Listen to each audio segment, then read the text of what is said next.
that too? No? This thing is awesome. I know that some of us are grieving the fact that this is no longer a phone taped to a lamp scenario. I know that she was pretty integral to the vibe, and that can be hard to move on from. I'm gonna try to hit this thing because I talk with my hands and I'm not used to there being like a robot arm over here. But this thing kind of rocks. It's very Bob Dylan in here. The times, they are changing. That can be hard, but we're gonna get through it together, I promise. Hey, so my class got canceled today, so I thought that we could do a video. I'm taking 19 credit hours right now. My coworker, who used to be a professor, looked at me and said, like, with all of the love in her heart, like, are you stupid? And I'm also working a job, so I don't really know free time anymore. I don't know who she is. She sounds cool, but I've missed doing YouTube. I've missed like sitting down and doing stuff. I've sat down to film a couple times and I just haven't really had the time. And when I have the time, I'm just kind of like, I'm kind of tired. So I figured because I have some extra unexpected free time, this would be, how many times can I say time? This would be good. So I wanted to just do some doodling, just doing my own thing, as well as answer some pretty frequent questions that I get. None like in particular, but I feel like a lot of people ask about, you know, my process. Like, where do I get ideas to draw? Like, what inspires me? How did I get into art? Where the heck did you get all this random stuff you're gluing in your sketchbooks? And questions that all kind of fall under that umbrella. You know, I usually answer them in a comment, which is, you know, I don't mind doing it all, but it does usually mean it get repeated, which again, is fine.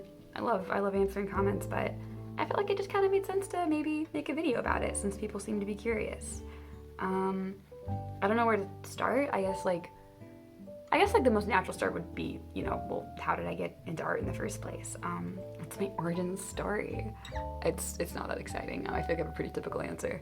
I feel like I've always been drawing. I feel like it wasn't hard to sell me on the concept. Like, as soon as I was kind of pitched like, hey, if you scribble on a paper with like a crayon, you can make a thing. There's like a squiggly there, and like if you try hard enough, you can look like a cat.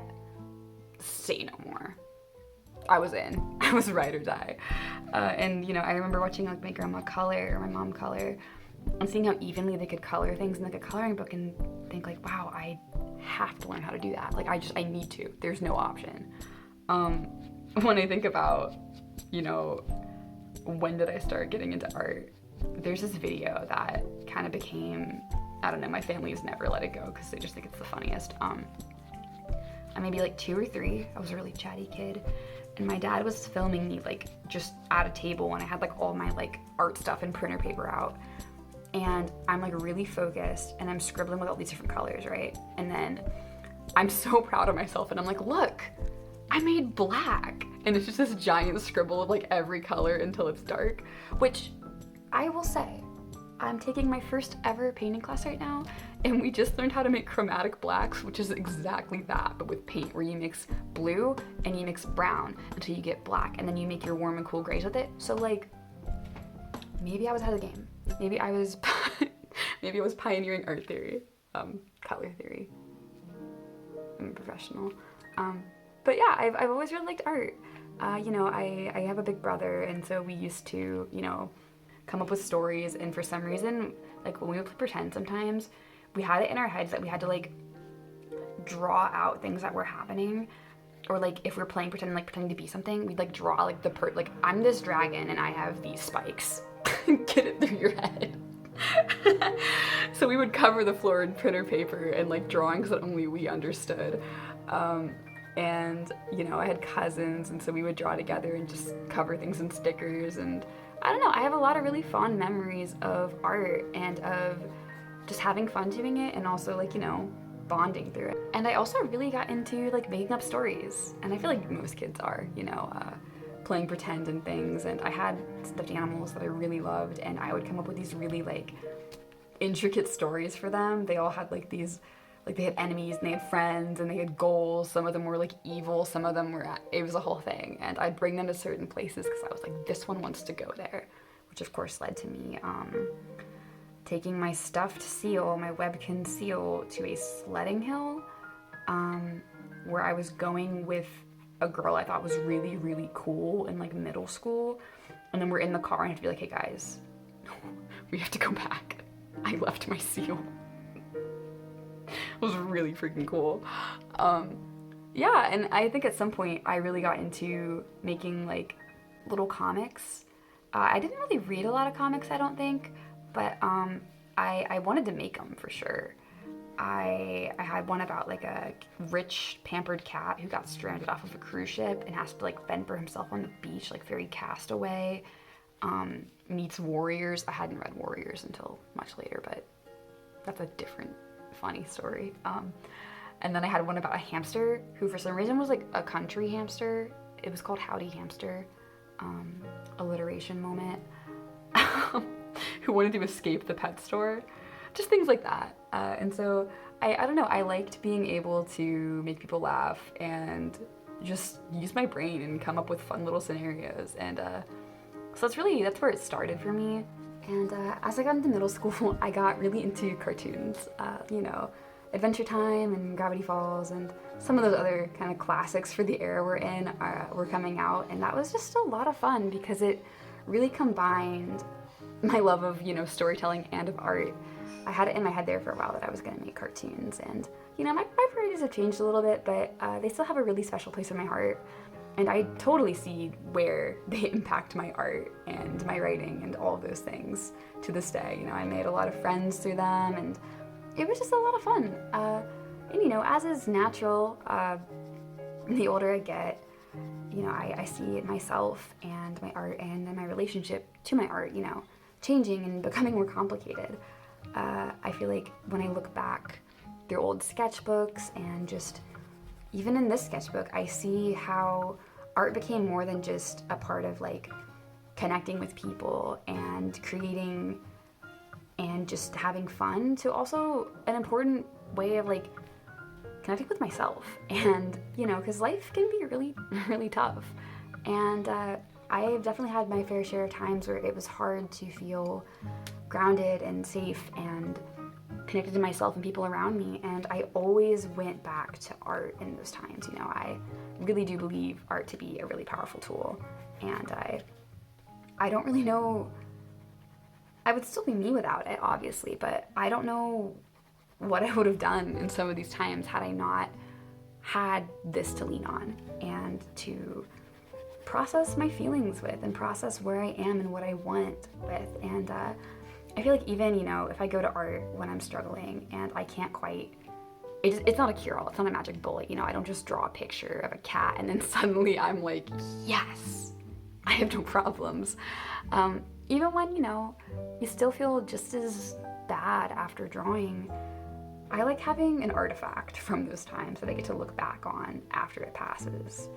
You know, for the same reason I keep journals. I like being able to look back on different times of my life and kind of reflect on them. I'm a very introspective person. I don't think I'm uniquely wise or anything, but I do like to look back on those things and think about how I got through them or how they impact me now. Okay, I think it's time to maybe move on from this page for now. I'll probably go back soon. But I say as I continue to work on it. Complete tangent. I'm sad because I couldn't find my black nail polish, and I have really been feeling that lately. So I did sparkly turquoise instead. I wanted black nails, but it's fine. It's whatever. Anyways, let's move to this page. I want to do a little bit of doodling on here. Oh shoot, I forgot that I like taped this layout down, but I didn't like fasten it in a way that's actually gonna work for me. So we're gonna do that really quick. I'll speed it up so you don't have to deal with it, the sounds.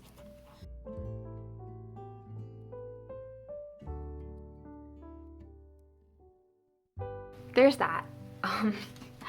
I I want to be careful before we keep talking about other stuff and kind of go into like, well, what inspires me, you know, now that we know all of my art lore. And I do want to just acknowledge that I think we have to be careful when we talk about things like, you know, oh, well, I've been drawing forever, and attributing that to like the quality of artist somebody is, or like if they're like a real artist. I know that can kind of be like a stereotype about like, you know, like, oh, I came out of the womb holding a paintbrush, and it's just been like Mona Lisa after Mona Lisa ever since. Because first of all, that doesn't mean anything about how creative somebody is, and it's not everyone's experience, and certainly it's not mine exactly, right? Like, art has always been important to me, and I've always loved art, but just because I liked it a lot as a kid does not make me a better artist than anybody else. I go to community college, which means that a lot of my peers are a lot older than your like typical like college age person, right? And in a lot of my art classes, I meet people who are well into their 50s or 60s. I took ceramics with somebody who was 86, who are, maybe some of them are just starting their art careers. They just want to learn the skill. Some of them have been doing art for a while, but people get into art at so many different times of their lives, and there's no deadline, and there's no type of person who is like specifically predestined to be like better at art than anybody else who wants to learn, you know?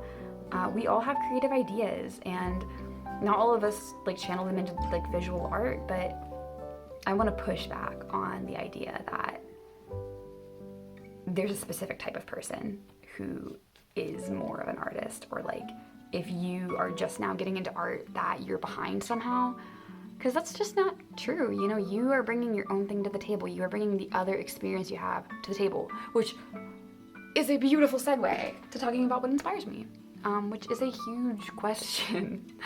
And whenever I get it, I have to kind of think, because it's like the cop-out answer is like everything, but also, and I don't mean everything as in like, oh, well, everything in the world is just so beautiful and such a perfect, flawless place that we live in. But the little things, they do add up, and they do shape me, and what I end up turning into more maybe abstract things and comics and scenes and characters. I do draw on what I know, because what else do I have? The songs I listen to, the places I go, the details that I pick up on, those make me, and that makes my art, well, mine. So I think I'm sticking with the cop-out answer, I guess.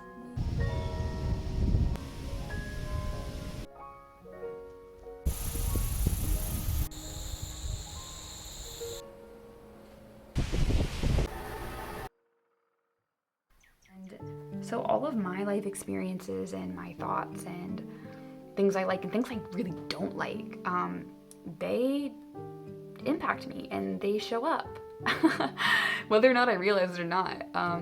And so I think that a lot of things inform what I put in here. You know, a lot of nature things inspire me. I spend a lot of time outside. I like patterns and colors a lot.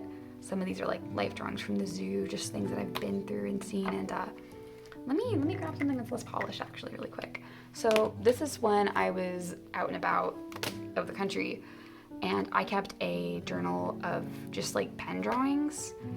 And so some of this art is, you know, it's less polished, and it's more just like, oh, I like that thing and I'm inspired by it.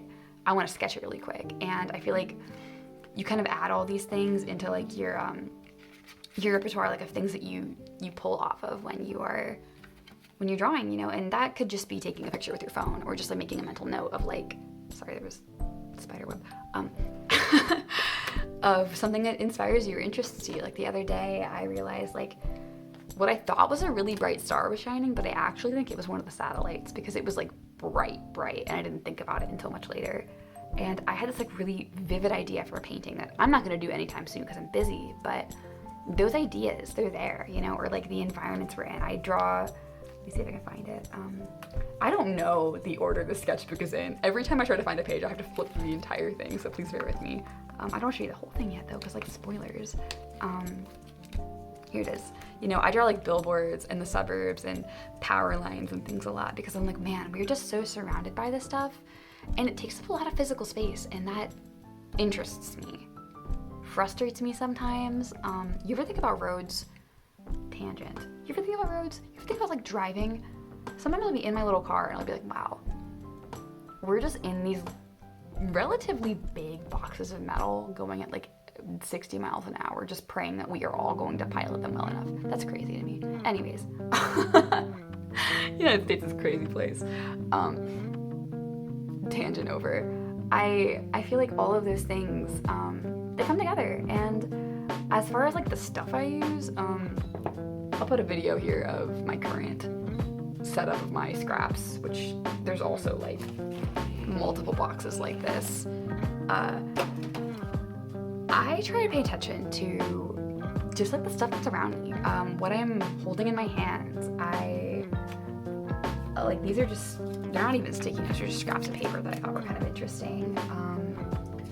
I don't have a secret tip as far as finding interesting things to put in your sketch. I keep bumping this, I'm so sorry. Finding interesting things to put in your sketchbooks. You gotta keep an eye out. This like faded paper, found that like at the thrift store. Sometimes there's just like interesting patterns in magazines. The other day I ordered something that had to be refrigerated, and it had this crazy like cool design on the bag, and I was like, wait, this sort of rocks. Like I was on my way to throw it away and I was like, hold on, why is that like so cool?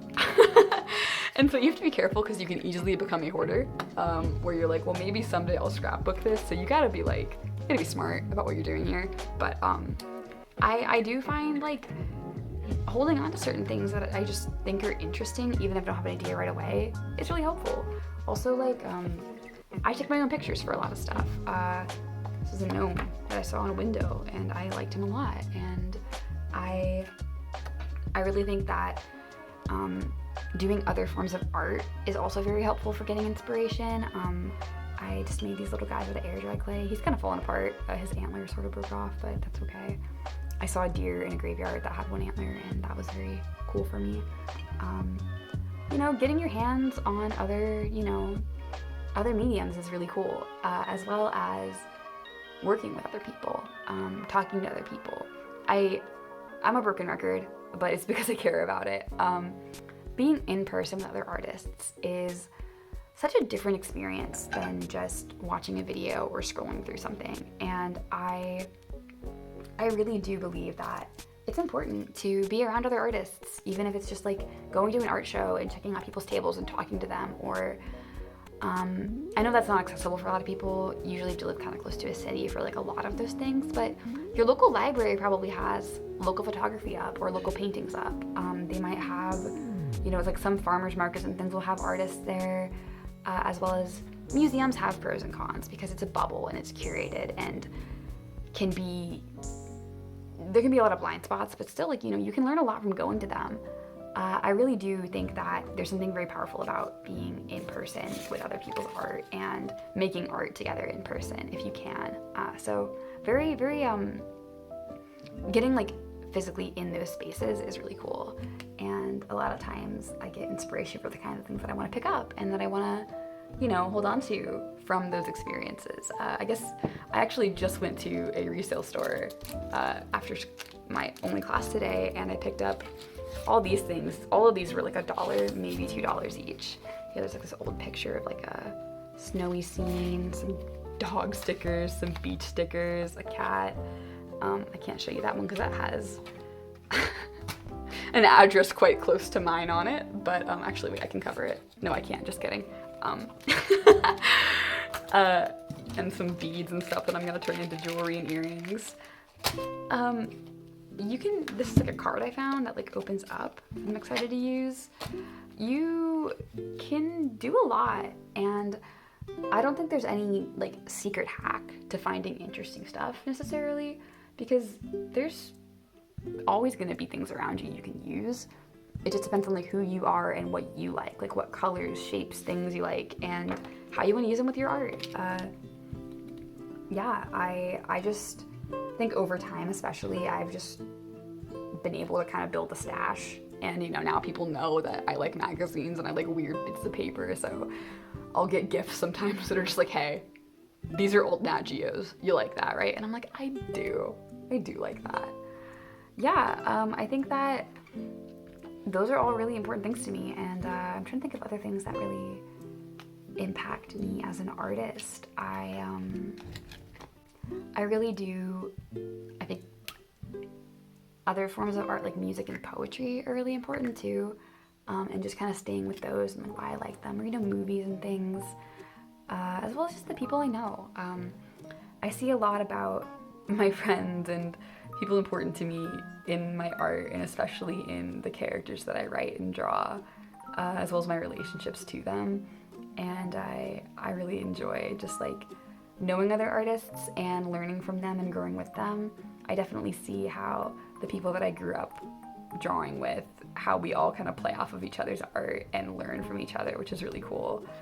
I also like learning about the role of art in like our world today, and I took a really interesting class on how art is used in social movements throughout history and in the present day, and that was a really eye-opening experience for me, just of the various ways that art can bring people together, first of all, or shed light on things that are really important, as well as actually like inspire movements and change. I think about like the I Am a Man photography. I did a essay on those, or protest songs are a great example, or a lot of murals that we see lately are very imbued with these messages that are really important to people's actual lives. So I really think that it's important to remember that you're not just doing art in a vacuum on an island, and it's really easy to feel that way when you're on, I'm gonna sound like your grandpa for a second, when you're on social media, when you're just comparing yourself to other artists and their journey and their goal. You might be doing it with me right now. You might be going like, okay, how do I do this thing that she's doing well? Newsflash, buddy, I'm just a guy. I have a million other things going on in my life, and I don't have it figured out. So you should probably stop trying to emulate anyone you see online, because they are not you. And you are in it together. You are not competing with every artist around you. Healthy competition's fine, you know? It's good to be like, ooh, okay, like game on, let's go, let's do this. But you know, you are not alone in this. Your art is not divorced from what makes you you, from the things that inform your culture, that inform your personality, your life, the things you've been through, and it connects you to the world you're in and the other people around you. And you can really tap into that in a very physical way. It can be hard sometimes, but I've definitely been able to find a lot of spaces that people want to get together. They want to be creative together. And it can be vulnerable, and it can be kind of scary to put yourself out there. And Lord knows I'm still getting good at it. But I do want to like reiterate that there's so much more to art than just learning the skill. And so much more goes into your art than just the drawing or the painting or the taking pictures or the writing. It's you, you know? And don't let me make it deeper than it is if that doesn't resonate. Because if your deal is like, I am going to draw this eraser and it's going to look so exact you won't be able to tell the difference between the drawing and the thing, and you're not imbuing any meaning into that, and you're just like, the technical skill is so important to you and like that's your craft, that is also super cool. But you know, that's who you are, and that's like who you're, like what your practice is, and that's sick. I'm into it. But yeah, I guess like, I don't know what my thesis is. I don't think I have one. That's where I'm at. That's kind of where my art comes from, and the place that I am in lately, even just in creating and thinking about myself as an artist and thinking about what I draw and why. And you know, a lot of it is mindless doodling, or like, you know, just sketching the stuff I see or vague ideas that I have, but it all comes from this life that I'm living. And I feel like as important as it is, and I've talked about this before, and I also learned it from like a million other people, so this is not original doe wisdom. This is just passing it on. I may know some things, but I don't know everything. You know, you have to make sure that as much as you're practicing your art and as you're like looking for things that are specifically inspiring your art, you gotta make sure that like other stuff in your life is also inspiring you and is like nourishing you, and is, you know, that you're being around other people and you're experiencing things that you enjoy or that you're passionate about or that are challenging in a real way, because it's hard to draw from a place of like, I don't know, not having that, or, you know, not being tuned in to maybe, how do I put this? Because I do feel like I don't want to like say you have to be like happy and fulfilled making good art, because I will confess that I feel like I make a lot of my best art when I'm using it in those times to understand what I need, or even just to be like, wow, I need to paint about this. But I do think that the more you get out there and the more you live, the more you have to draw on. And that doesn't mean like you have to go out and like go climb a mountain and then go to like every party and then meet every person to be so interesting, because no. But think about your own life and think about beyond just what could make you a like better artist. What makes your life worth living? What do you love about it? And I feel like those things will give you so much more to draw on as you go on. And, you know, like the stuff you love, like, you know, you can make stuff you really like. And that was a game changer for me. Like, you know, I was like, dang, I'm just make a clay egg. I'd pay like a stupid, embarrassing amount impulsively if I saw a clay egg like this out at like a festival or like at a store. And I was like, dang, I could just make that. It's not done. I have to do another coat of paint, but still. You get the idea. Or my ceramics class, you know, I had the opportunity to make a palette, and like, I can't believe I made this. Like, I really love it. And the fact that like I was given, you know, the education and the ability to make something like that at a community college, which again, I could go on like an accessibility and a class, and the general path I feel that a lot of us feel pressured to be on, to be a real artist. But I'm not going to go on that because I don't think we need that energy in this cozy space right now. Have a good time. I make things because they are interesting to me, and because they make me happy, and because they resonate with me. I surround myself with stuff that I think is cool, stuff that I think is interesting, and I try my best to seek out what brings me that kind of joy or interest or challenge in my life. And I am very grateful for the fact that I've had the time and the resources to be able to practice as much as I have. And yeah, thanks for stopping by. I will be doing a couple more things when I get the time, maybe when my other classes get canceled sometimes, or if I finally stop taking more shifts at work.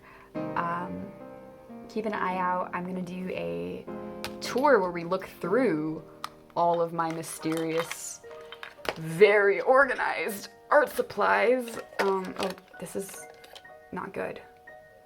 Don't do what I don't even know how long that's been there. That's deeply embarrassing. We'll look through my art supplies. If you guys would like, we can take a look at my little travel books. This one's not very polished, but those were pretty fun to make. And yeah, other things. So I have a problem. And my problem is I made these stupid Halloween stickers like eons ago, and I just bought some better paper because I realized that last round of paper stickers, like, you know, I sold them cheap because I knew the paper was not super durable. So I have these ones printed on that paper, but my printer isn't working, so I can't print them on better paper, and I only have a very limited number of these, so I am gonna put these on my Ko-Fi. You can just buy them individually because I don't feel like putting them in sets is gonna be very fair because there's only a couple of each. But I'm gonna try really hard to get those on the good paper by Halloween. If not, I'm really sorry, and I can put them in if you're still interested in them, if you still want like a little spooky lab rat. Sick. But, oh, it's raining now. Keep your eyes peeled for that. I've got a few other ideas, and once I get this bad boy done, you can see what's going on in here, and that's very exciting to me. So, thank you for watching, and you take care. Bye-bye.